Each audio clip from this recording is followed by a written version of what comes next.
नमस्कार दोस्तों, आप सभी का स्वागत है मेरे चैनल LKTS IQ में। दोस्तों, अगर आप रेलवे की तैयारी कर रहे हैं तो ये वीडियो आपके लिए इम्पोर्टेंट साबित होगा। और बायोलॉजी की मेरी सीरीज चल रही है और कोशिका चैप्टर से पूरे क्वेश्चन हो चुके हैं जो कि प्रीवियस ईयर पेपर में पूछे गए थे।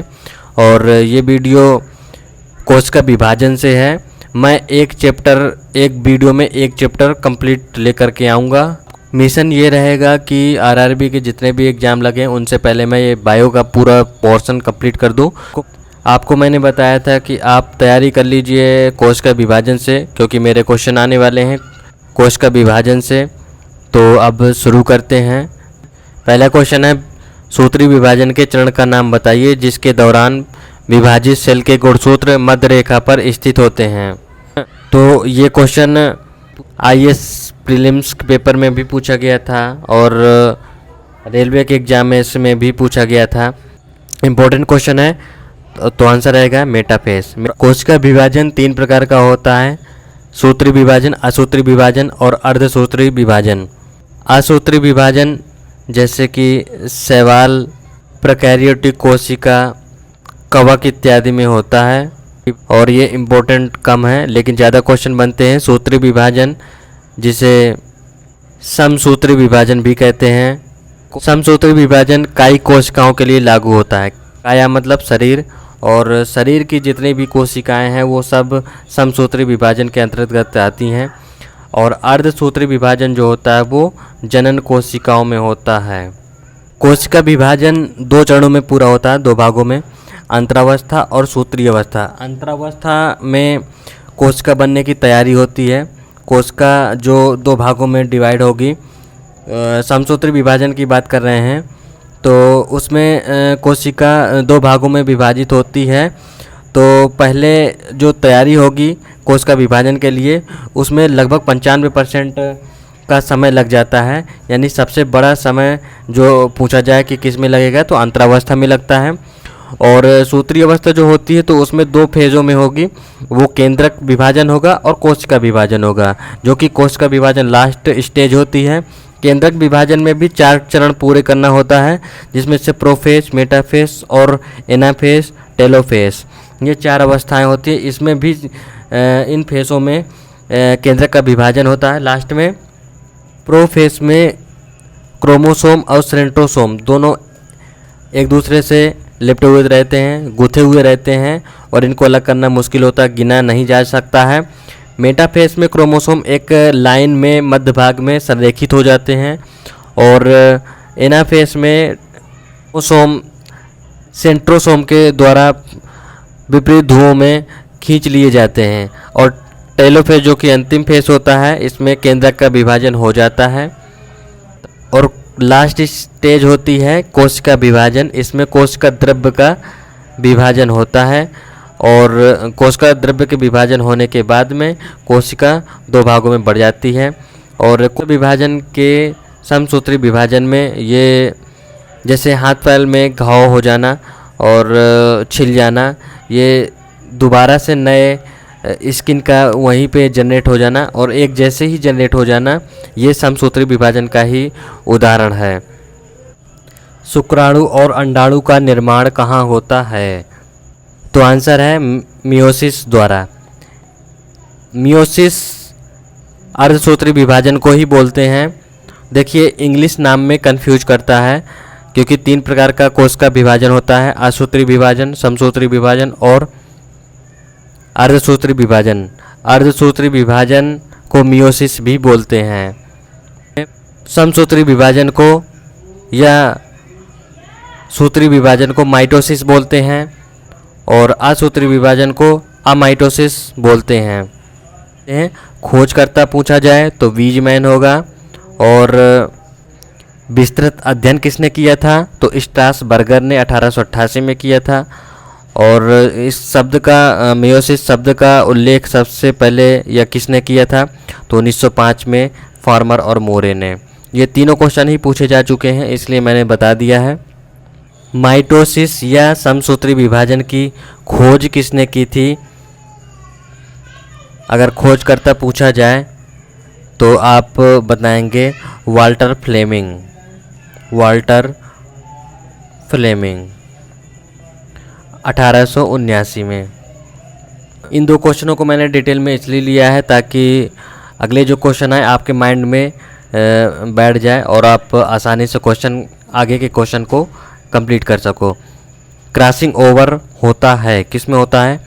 तो आप क्रॉसिंग ओवर की क्रिया किस में होगी? मियोसिस में। मियोसिस में क्यों होगी? क्योंकि ये जनन कोशिकाओं में ये विभाजन होता है और क्रॉसिंग ओवर का सिस्टम इसी में होता है, इसलिए मियोसिस। विभाजन की किस अवस्था में केंद्रिका झिल्ली गायब हो जाती है? तो आंसर रहेगा प्रोफेज में।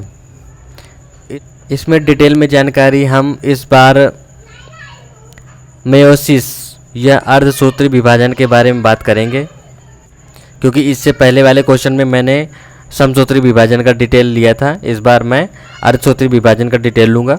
इसमें क्या है, इसमें कोश का विभाजन समसूत्री विभाजन के समान ही होता है, बस अंतर इतना होता है कि प्रोफेज का स्टेप अधिक बढ़ जाते हैं।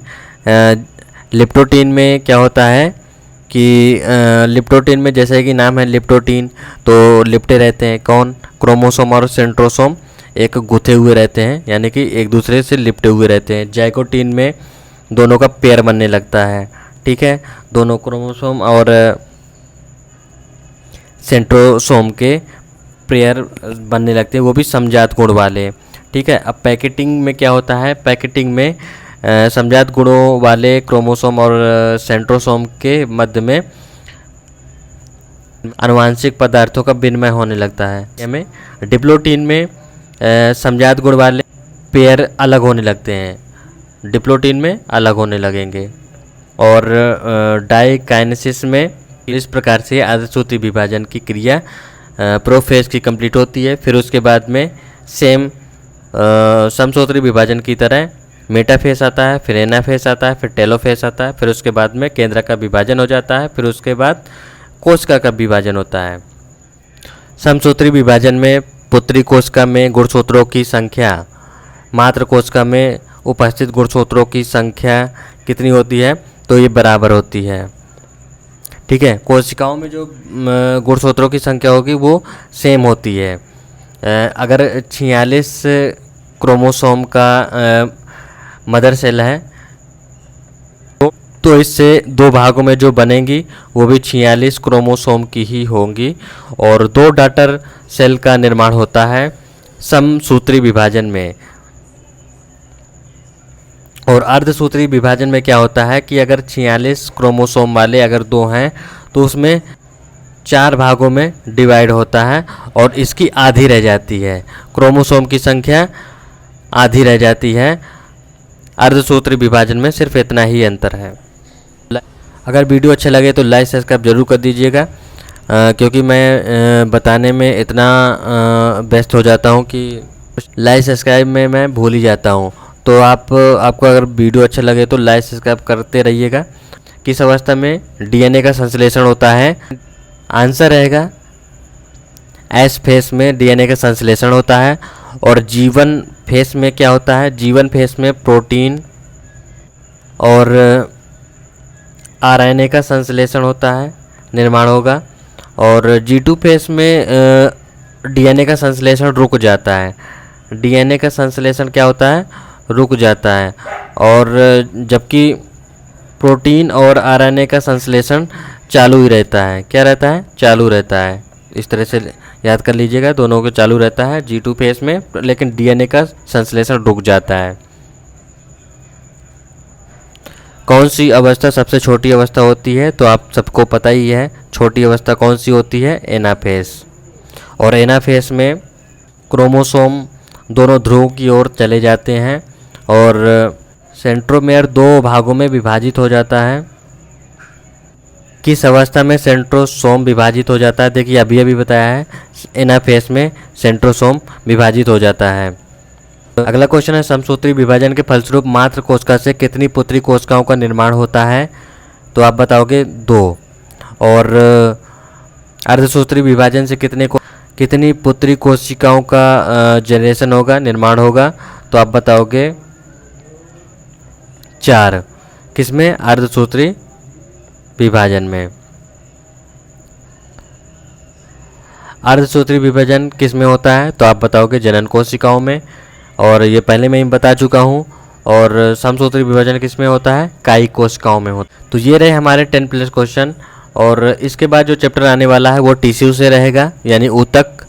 और आप लोग थ्योरी प्रैक्टिस करिए ऊतक की, क्योंकि मैं MCQ प्रीवियस ईयर पेपर में जो पूछे गए हैं रेलवे SSC के एग्ज़ामों में, उनसे मैं क्वेश्चन लेके आने वाला हूँ। तो मिलते हैं नए वीडियो में। Bye bye.